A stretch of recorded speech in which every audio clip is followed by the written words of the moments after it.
Hello friends, आज पढ़ेंगे हम इंडियन पॉलिटी के कुछ क्वेश्चंस लिए हैं। उस एमसीक्यू को हम सॉल्व करेंगे। आइए पहला क्वेश्चन देखते हैं क्या है।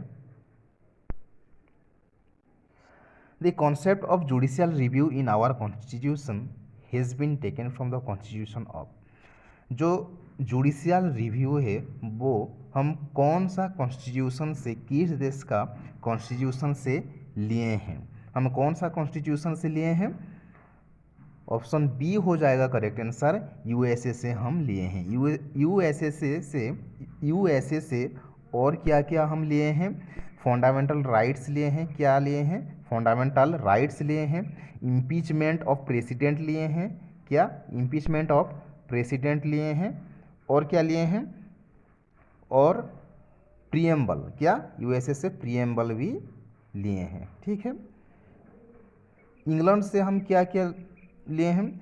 इंग्लैंड से लॉ मेकिंग प्रोसीजर। क्या?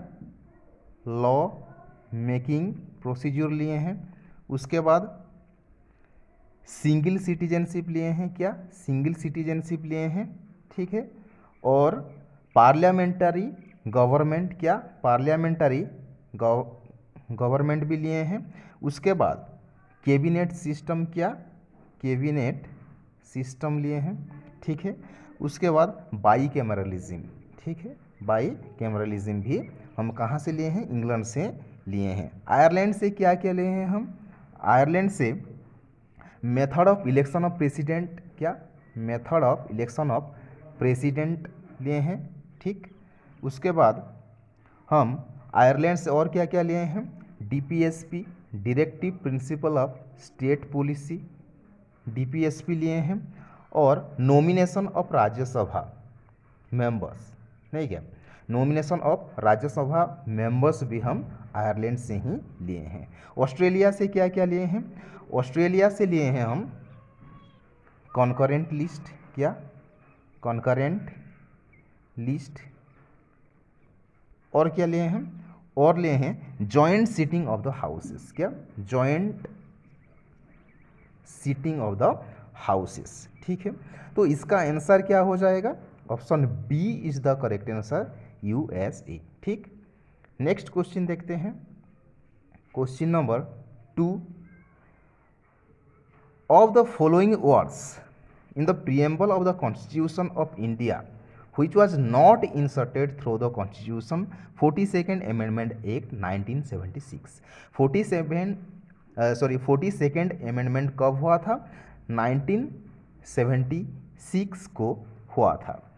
तो क्या पूछा गया है हमें कि of the following words in the preamble of the Constitution of India which was not inserted through the Constitution 42nd Amendment Act 1976। जो 42nd अमेंडमेंट हुआ था उसके तहत कौन सा वर्ड जो है इंसर्ट नहीं किया गया था? तीनों इंसर्ट किया गया है। क्या क्या? सोशलिस्ट, सेक्युलर और इंटीग्रिटी, लेकिन डिग्निटी जो है इंसर्ट नहीं किया गया था। तो ऑप्शन सी हो जाएगा इसका करेक्ट आंसर। ठीक है। नेक्स्ट क्वेश्चन देखते हैं। Question number 3, the word secularism was inserted in the preamble of the Indian constitution bye. Secularism जो है, सेक्युलरिज्म वर्ड जो है मतलब कौन सा अमेंडमेंट के तहत इंसर्ट किया गया था? अभी अभी हम पढ़े थे, नहीं क्या? 42nd अमेंडमेंट एक्ट के तहत हम इंसर्ट किए थे सेक्युलरिज्म वर्ड को। ठीक है। और इसको हम क्या कहते हैं? 42nd अमेंडमेंट को हम मिनी कॉन्स्टिट्यूशन के नाम से भी हम जानते हैं, नहीं क्या? और 52nd अमेंडमेंट में क्या है? 52nd अमेंडमेंट में हमारा एंटी डिफेक्शन लॉ। क्या? एंटी डिफेक्शन लॉ के बारे में बताया जाता है। और 44th अमेंडमेंट कब हुआ था? 44th अमेंडमेंट जो हुआ था वो 1978 में हुआ था। ठीक है। नेक्स्ट क्वेश्चन देखते हैं। Question number 4, the item education belongs to the, मतलब कौन सा लिस्ट में एजुकेशन आता है? एजुकेशन कौन सा लिस्ट का एक सब्जेक्ट है? यूनियन लिस्ट का है, स्टेट लिस्ट का है, कॉन्करेंट लिस्ट का है या रेसिडुअरी सब्जेक्ट्स का है। कौन सा लिस्ट का है? Concurrent list. Option C is the correct answer. Union list में पहले ओरिजिनली कितना था और अब कितना सब्जेक्ट है? ओरिजिनली यूनियन लिस्ट में 97 सब्जेक्ट्स था और अब कितना है? 100। और स्टेट लिस्ट में पहले कितना था? 66, लेकिन अब कितना है? 61। ठीक है। और कॉन्करेंट लिस्ट में पहले कितना था? पहले था 47 और अब कितना है? 42 सब्जेक्ट्स है। ठीक है। नेक्स्ट क्वेश्चन देखते हैं, question number 5। How many schedules the constitution of India contains? ठीक है, कितना शेड्यूल्स है इंडियन कॉन्स्टिट्यूशन में? कितना? आप ये जानते होंगे। Option D is the correct answer. 12 schedules है। ओरिजिनली कितना था? ओरिजिनली 8 शेड्यूल था।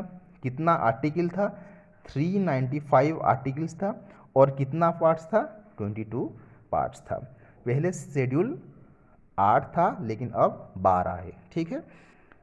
नेक्स्ट क्वेश्चन देखते हैं, question number 6।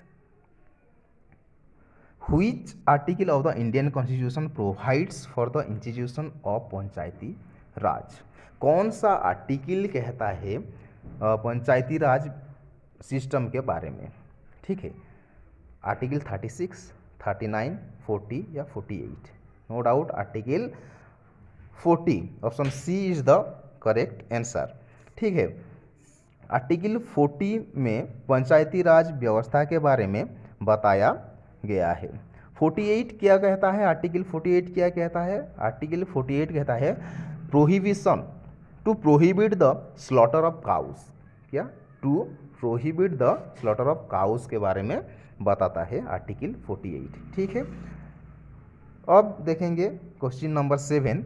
Part IV of constitution of India deals with. Part IV में क्या बताया गया है इंडियन कॉन्स्टिट्यूशन में? किसके बारे में बताया गया है? Directive principle of state policy DPSP के बारे में बताया गया है। फंडामेंटल राइट्स कौन से पार्ट में है? पार्ट 3 में है। और सिटीजनशिप कौन सा पार्ट में है? सिटीजनशिप है पार्ट 2 में। ठीक है।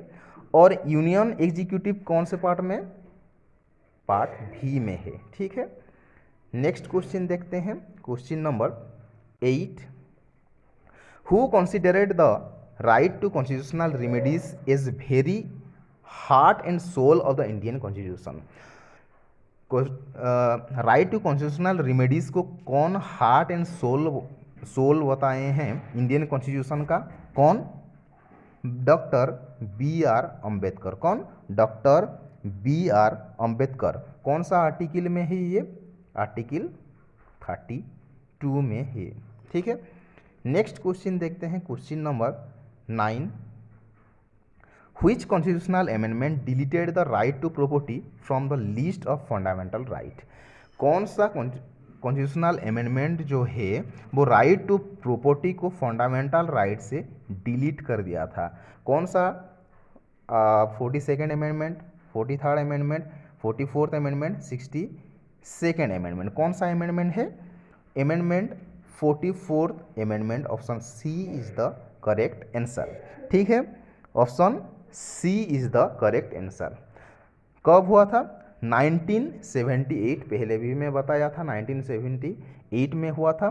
इसको हम कहाँ पे रखे हैं? लीगल राइट इसे बनाया दिया गया है। क्या? लीगल राइट बनाया दिया गया है। ठीक है। उसके बाद नेक्स्ट क्वेश्चन देखते हैं, question number 10। Panchayati Raj system in India is laid down under. Panchayati Raj system in India is laid down under किसके अंडर में आता है? पंचायती राज सिस्टम जो है किसके अंडर में आता है? Fundamental rights, fundamental duties, DPSP या इलेक्शन कमीशन एक्ट? कौन सा ऑप्शन राइट हो जाएगा? Option C is the correct answer. DPSP that means directive principle of state policy के अंडर आ जाएगा पंचायती राज सिस्टम। कौन से आर्टिकल में? 40। कौन सी? 40 आर्टिकल 40 में आएगा। ठीक है। देखते हैं question number 11। Under the DPSP up to what age of children they are expected to be provided free and compulsory education. DPSP के अंडर कौन सा एज बताया गया है जो कि फ्री एंड कंपलसरी एजुकेशन के बारे में बताता है? 14 ईयर्स, 15 ईयर्स, 16 ईयर्स या 18 ईयर्स? कौन सा हो जाएगा? ऑप्शन ए हो जाएगा करेक्ट आंसर, 14 ईयर्स। ये आर्टिकल 45 में बताया गया है। ठीक है, नेक्स्ट क्वेश्चन देखते हैं, question number 12। By which amendment act the fundamental duties of citizen are included in Indian constitution? ठीक है, कौन सा अमेंडमेंट एक्ट जो है जो कि फंडामेंटल ड्यूटी को इंडियन कॉन्स्टिट्यूशन में इंक्लूड किया गया था, कौन सा अमेंडमेंट के तहत? ठीक है, 42nd, 44th, 56th या 73rd अमेंडमेंट? कौन सा हो जाएगा करेक्ट आंसर? 12 का ऑप्शन ए हो जाएगा करेक्ट आंसर, जो कि 42nd अमेंडमेंट एक्ट है, जिसे हम मिनी कॉन्स्टिट्यूशन भी कहते हैं, जो कि 1976 में हुआ था। ठीक है, और ये फंडामेंटल ड्यूटीज़ जो है कौन से आर्टिकल में आता है? आर्टिकल 51A में आता है। ठीक है, और फंडामेंटल ड्यूटी जो है ओरिजिनली कितना था? फंडामेंटल ड्यूटी ओरिजिनली 10 था, लेकिन अब 11 है। कौन सा अमेंडमेंट के तहत? 86th अमेंडमेंट के बाद, 86th अमेंडमेंट के बाद और एक जोड़ा गया फंडामेंटल ड्यूटी। ठीक है, नेक्स्ट क्वेश्चन देखते हैं, question number 13। Acting chief justice of the supreme court in India is appointed by the? Acting chief justice किसके द्वारा माने अपॉइंट होते हैं? Chief justice of supreme court, prime minister, president या लॉ मिनिस्टर? कौन सा हो जाएगा? कौन सा ऑप्शन राइट हो जाएगा? ऑप्शन सी हो जाएगा करेक्ट आंसर, प्रेसिडेंट के द्वारा एक्टिंग चीफ जस्टिस जो हैं अपॉइंट होते हैं। ठीक, नेक्स्ट क्वेश्चन देखते हैं, question number 14। Who among the following is the chairman of the national integration council? National integration council का चेयरमैन कौन होते हैं? President, prime minister, chief justice of India या वाइस प्रेसिडेंट? कौन होते हैं? The prime minister. Option B is the correct answer, the prime minister होते हैं chairman of the national integration council का। और किसका होते हैं चेयरमैन? प्लानिंग कमीशन का। किसका? प्लानिंग कमीशन का भी चेयरमैन होते हैं प्राइम मिनिस्टर। ठीक है, नेक्स्ट क्वेश्चन देखते हैं, question number 15। Who is known as the first law officer of India? Chief justice of India, law minister of India, attorney general of India या solicitor general of India? कौन होते हैं first law officer India का? Option C हो जाएगा correct answer, attorney general of India. ठीक, next question देखते हैं, क्वेश्चन नंबर 16। क्या कहता है?